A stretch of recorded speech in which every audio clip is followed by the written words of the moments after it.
were victims of sexual abuse in the Catholic Church in that country. For more, Deutsche Welle correspondent Kate Brady joins me now from Berlin. Kate, these are huge numbers confronting the Catholic Church. How did this report come about?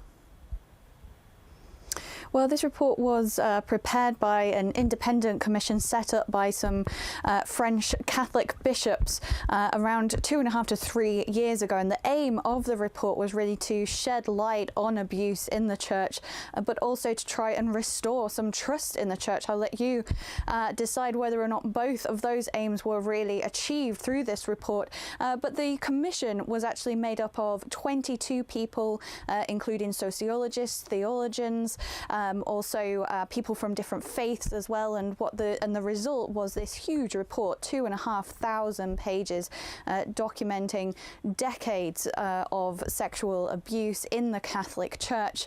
It's estimated that there were about 216,000 victims over the course of 70 years, and that's just what's been found in this report. But it is thought that the number could go up to as high as 330,000 victims if you also include abuse by lay members as well.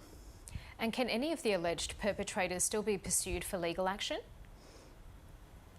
Well, what we know so far is that 22 of the alleged crimes which can still be pursued for legal action have been passed on to French authorities, and there's also another 40 cases where the statute of limitations has expired, but where the alleged perpetrator is still alive. Those cases have been passed on to the church, so certainly there'll be a close watch on those cases and seeing how they develop, especially here in Europe in the coming months.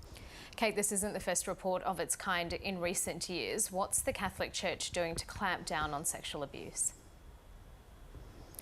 Well, off the back of that question, a lot of people are not only asking what are they doing to clamp down on sexual abuse, but is the Catholic Church doing enough?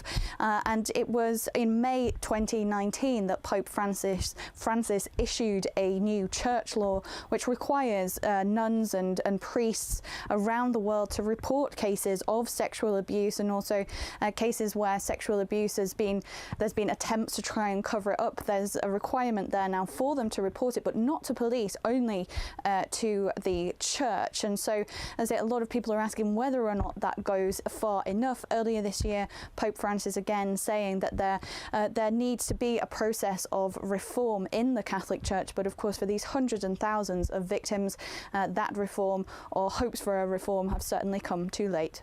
Kate Brady reporting from Berlin. Time for a check of the weather. Here's Lara Himes. The system over Victoria will be bringing some showers, so we'll see some